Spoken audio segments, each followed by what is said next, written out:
এতটা শক্ত এভিডেন্স আছে, এত সুশৃঙ্খল প্রমাণ আছে যে একটা প্রমাণ আরেকটা প্রমাণকে আরো সুদৃঢ় করেছে।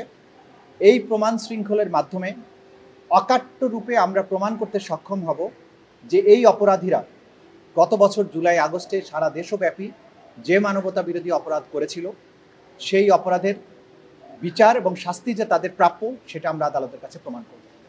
এবং আমরা এর মাধ্যমে আরো নিশ্চিত করব যে বাংলাদেশের রাষ্ট্র ক্ষমতাকে ব্যবহার করে কোনো শাসক যখন নিজ দেশের জনগণ বিশেষত তরুণ প্রজন্মকে হত্যা করে গণহত্যা চালিয়ে দমন পীড়নের চেষ্টা করেছে, এই দিনগুলো যাতে আগামীতে আর কোনো শাসক দেখানোর দুঃসাহস না করেন সেজন্য ন্যায় বিচার নিশ্চিত হওয়া প্রয়োজন, সেটা আমরা আদালতের কাছে বলেছি।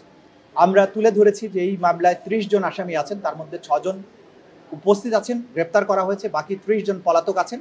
আমরা এটাও তুলে ধরেছি যে পলাতক থাকলেও তাদের ব্যাপারে যথাযথ লিগ্যাল ডিফেন্স তাদেরকে দেওয়া হবে এবং আমরা তাদের বিরুদ্ধে অপরাধ প্রমাণ করতে সক্ষম হব।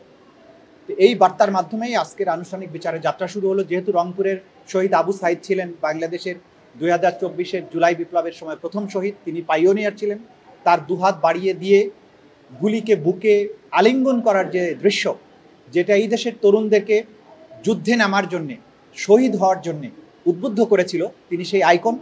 সেই আইকনিক ঘটনার বিচারের মাধ্যমে জাতির প্রতি আমাদের যে দায়বদ্ধতা, জাতির প্রতি আমাদের যে অঙ্গীকার, সেটা আমরা বাস্তবায়ন করার ধাপে প্রবেশ করেছি। ইনশাল্লাহ আগামীতে কন্টিনিউয়াসলি এই বিচার কার্য চলবে।